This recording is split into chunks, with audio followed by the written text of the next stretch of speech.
NHL's expansion draft to stock the Seattle Kraken will take place July 21. That's 9 days from now. And that's actually close enough for me to start caring. I know that puts me in the minority. I'm just not one of those people who obsesses over the expansion draft 2 or 3 years out. A lot of people do that. Good morning to you. Good Monday morning. I'm Dejan Kovacevic of DK Pittsburgh Sports. This is Daily Shot of Penguins. Comes your way bright and early every weekday if you're into football and or baseball. I also offer up daily shots of Steelers and Pirates right where you found this. The system goes like this. A team can choose to protect 2 different ways. One is 8 skaters, any position, and a goalie. Another is 7 forwards, 3 defensemen, and a goalie. And almost everybody takes better. And the Penguins will too. 7-3-1 really aligns with the best protected list that Ron Hextall can put forth. Now, sparing you all of the details and who's eligible and who isn't and who has no movement clauses and all this other stuff that goes into the lists, I'll just tell you this. Once you put together the 7 forwards, the 3 defensemen, and the 1 goalie, the only difficult decision that you have is at the edge of the forward group. Okay, because you've got the automatics, Sid and Gino, both of whom have to be protected. You've got Kasperi Kapanen, Jake Gensel, Brian Rust. So right off the bat, you're at 5. I put Jared McCann into that same category after the semi-breakout that he had this past season. I'm probably understating it there. And he's young enough and everything else. So that's 6. So you've got 1 spot left among your forwards. Jeff Carter is one of those. I happen to believe that you could take a risk and leave him available to Seattle because he's 36 years old and because he still has not yet completely committed to coming back next season. So imagine if you're Ron Francis and you say, hey, Jeff, come on up. And Jeff says, well, that's really nice that you picked me and everything, Ronnie, but, I'm not really all that into the expansion thing at this stage of my career, and so no thanks. So I think you could leave him exposed. As valuable as I expect Carter to be to the Penguins next season, I don't think you risk losing him here. Then there's Teddy Bluger, who is on this depth chart. The way the Penguins aligned against the Islanders, he's a 4th-line center. A really good one, a homemade one, something that the entire Pittsburgh organization should take pride in. Relentless worker, turned into a really nice 2-way player. Hate to lose him. Brandon Tanev is another one. Where do you find more Tanevs? How do you replace them when they are gone? Somebody go and ask the Winnipeg Jets how much they've missed Tanev since the Penguins and Jim Rutherford signed him away from Manitoba. They haven't been the same since. They haven't had that same energy. The Penguins actually need more Tanevs than they do less. And there's Jason Zucker, the guy out of this group that I feel by far the most comfortable leaving unprotected because he has the $5.5 million cap hit. He's a good player, as he reaffirmed, I felt, in that series against the Islanders. He wasn't great. He wasn't always productive. But the guy really cares. He has some skill. He has some speed. But I would definitely put him there and hope that Seattle would take him for the same reasons that I would expose, for example, Mike Matheson and Marcus Pettersson among the defensemen because they're both carrying considerable cap hits. And if you're going to lose a player to Seattle, you also want to lose a cap hit. I don't think that's where Francis is going to go either, though. Although, I haven't studied, Seattle's roster construction plans, and I'm pretty sure nobody knows them outside those offices anyway. What if they end up building a group of forwards fairly early in their process, and then by the time they get to Pittsburgh, they're like, oh, geez, well, we already got all our forwards, so they can keep that guy, and we'll just take Marcus Pettersson because he's good and young and all this other stuff. You never know. Trying to predict that stuff is close to, not close to impossible. It is impossible. This portion of Daily Shot of Penguins is brought to you by Fubo TV. Monthly cost of cable is over $200. Fubo TV is $65 a month to watch all the same channels, including AT&T Sportsnet Pittsburgh. No catch, no contracts, cancel anytime. Best of all, for listening to this illustrious programming, Fubo TV is offering our listeners a 7-day free trial and 15% off your first month by going to FuboTV.com/DK. One more time, that is FuboTV.com/DK to get 15% off your first month. I use Fubo TV. It's actually really, really cool. And practical, too. Really practical. Use it anywhere. I'm okay with leaving Zucker out there, which reduces my decision to Blueger versus Tanev.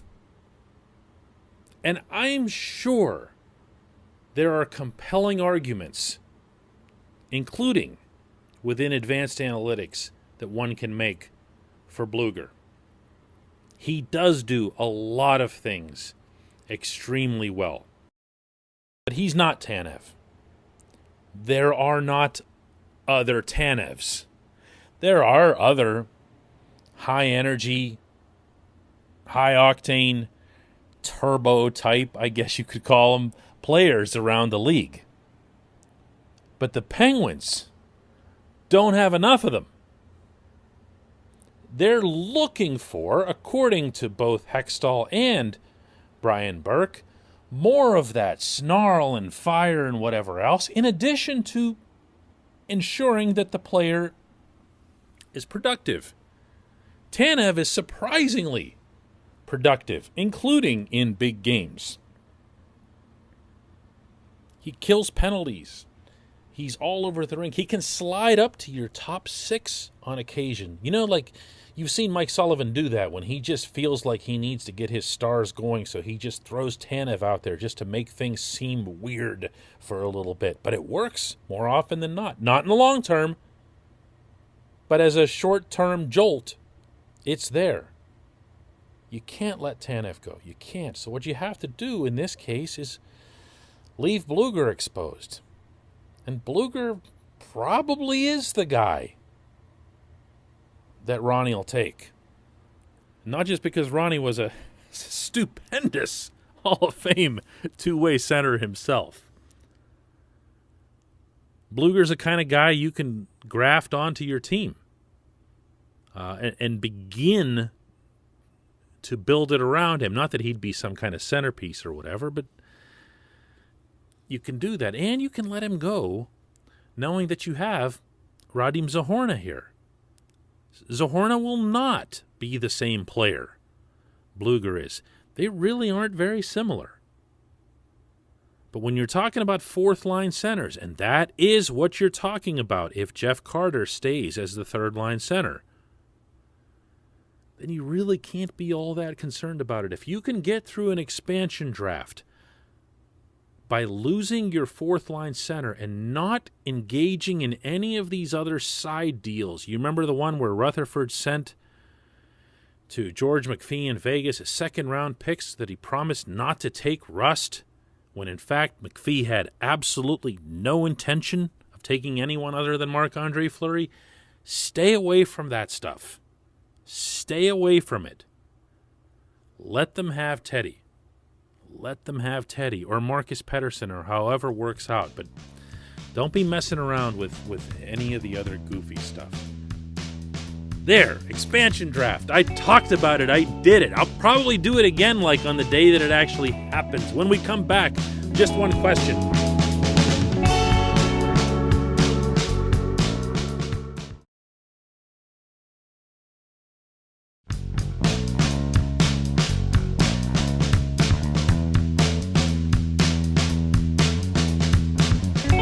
Back. It's time for Just One Question. That's brought to you on this program always by the good people at the Greater Pittsburgh Community Food Bank, where they're committed to providing food for all of our neighbors in need across Western Pennsylvania. And they, in turn, need you.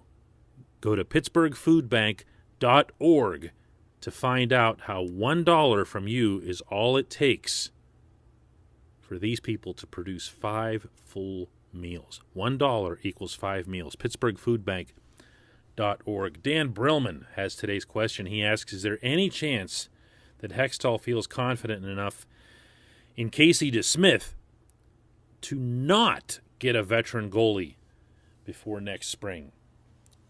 Well, Dan, I thought I had a quick, easy answer for you, but then you threw those last 2 words in there.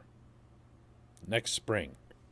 Not sure why you chose that timetable, but I'm going to have to presume that you feel the Penguins will enter the coming season with Jari and DeSmith as their only 2 NHL-level goaltenders.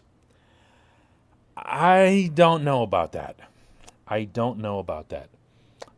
don't believe that there is anything that Jari specifically can do within the context of a regular season to fully convince everyone involved, his coach, and way more important than that, his teammates, that he'll be able to handle Game 1 of the playoffs without a sequel of a meltdown. Think about it. He could be a Vezina candidate through the coming season. He could just be brilliant, take on all comers, and people like me would be writing all these glowing columns about him, and you'd be singing and you'd be buying his jersey, and it's a good thing we never went and got Flower back and whatever else. And then Game 1. Oh, come on. You'd be feeling all the same stuff. And way more important than how any of us feel, that's how the Penguins would feel, the rest of the team, the skaters. They'd all be like, this was all well and good, but, the last time we were doing this, it kind of didn't go well. Can't afford it. Can't afford it, Dan. I am of the mind that you have to go out and get somebody. Now, that's not answering your question. Your question is there any chance that Hextall feels confident enough in DeSmith to not get a veteran goalie? I believe that there is that chance. Hextall has the famously patient personality. We witnessed that over the past season, particularly when the Penguins were really getting hit hard by injuries, and he would just go bring up Freddie Gaudreau, no panic. And B, because both Hextall and Burke have made public pronouncements about their unwavering faith not only in Jari and DeSmith, but even Mike Buckley, the goaltending coach, who I was sure was going to be set apart as some kind of scapegoat here, deserved or not. So yes, it's possible that they could do this. It's possible that they could see no fit that works for them. But man, to swing back to my own thoughts, just call Anaheim. It can't hurt. Call Anaheim. Bring John Gibson home. Do it. He's had a couple of down years, but I can't blame him. The Ducks have been terrible. Just absolutely terrible. You could have the same impact on Gibson that the Penguins had on Carter in getting him out of Southern California. Call the Ducks. Do it now. I appreciate the question, Dan. I appreciate everybody listening to Daily Shot of Penguins. We'll do another one tomorrow. Hey, everybody. Thanks for listening. Please subscribe to our DK Pittsburgh Sports channel, and don't forget to hit the bell to get notified every time we post a new video or podcast.